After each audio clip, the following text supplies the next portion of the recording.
বাবা মার সাথে অভিমান করে বাড়ি থেকে নিখোঁজ হওয়া মন্তেশ্বর এলাকার এক নাবালিকা কিশোরীকে নদিয়ার শান্তিপুর এলাকা থেকে উদ্ধার করেছে মন্তেশ্বর থানার পুলিশ। পুলিশ সূত্রে জানা গিয়েছে, কিছুদিন আগে ওই নাবালিকার পরিবারের পক্ষ থেকে মন্তেশ্বর থানায় নাবালিকার নিখোঁজের বিষয়টি নিয়ে অভিযোগ করে জানানো হয়। তদন্তে নেমে পুলিশ বিভিন্ন সূত্র মারফত খবর নিয়ে শান্তিপুর এলাকায় ওই কিশোরী থাকার সন্ধান পায়।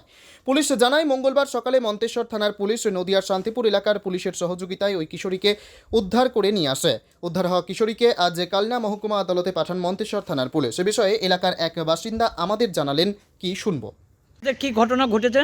আমাদের ঘটনা ঘটেছে মানে গত 1 মাস আগে তার মায়ের সঙ্গে বা বাবার সঙ্গে পড়াশোনা নিয়ে একটা ঝামেলা হয়। ঝামেলার পর কার হয়? মেয়েটা নাবালিকা তার মায়ের সঙ্গে ঝামেলা হয়। ঝামেলা হওয়ার পর সে তার দিদিমার বাড়ি শান্তিপুরে চলে যাওয়ার পরে তাকে আমরা পরবর্তীকালে খুঁজে তার ঠাকুমা খবর দেয় যেখানে আছে, দিয়ে আমরা সেই মেয়েটাকে নিয়ে এসেছি।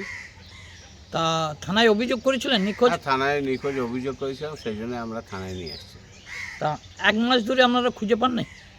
খুঁজেছিলাম থানায়, কিছু বাড়ি খুঁজেছিলাম, ওর ঠাকুমার বাড়িটা খোঁজা হয়নি, বা ফোন করেছিলাম, ওর ঠাকুমা বলিনি আমাদের সেই সময়।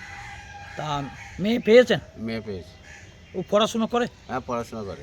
তা পেয়ে কতটা খুশি হলেন? আমরা পেয়ে খুশি হলাম যে থানার সহযোগিতায় আমরা মেয়েটাকে পেলাম শান্তিপুর থেকে। শান্তিপুর থেকে। মন্তেশ্বর থেকে জ্যোতির্ময় মণ্ডলের রিপোর্ট, পিবি নিউজ।